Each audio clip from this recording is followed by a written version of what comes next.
Seninki qo'yan bor deding, ha? 22 tal o'zing xas qo'yangmi? Bu qo'yiningki pulni nereden topding? Cho'nglar bergan, bayit bayramlarda bergan pullarga yig'ib olgan shu ko'paytib bo'lgan mallar.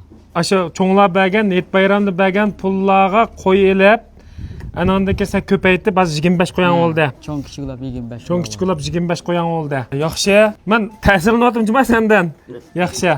Hozir hamda sen dastlabida cho'nglar bergan yetliqqa qancha tal qo'ygansan? Dastlab nechta tal qo'yib beqqan? Bobam bir qo'yib bergan. Kim o? Bobam. Buvangmi?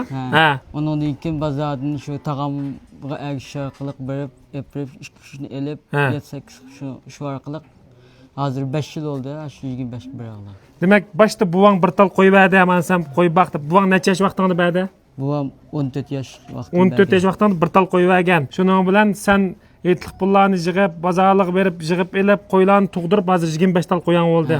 Voy, yaxshi. Hozir qo'zlaring bor. Nechta tal qo'zang bor? 8 tal qo'z bor. Qo'z yemak qilinglar. Oshqozon go'hirdan beringlar. Mukofot avot asli meni qo'shib berdim.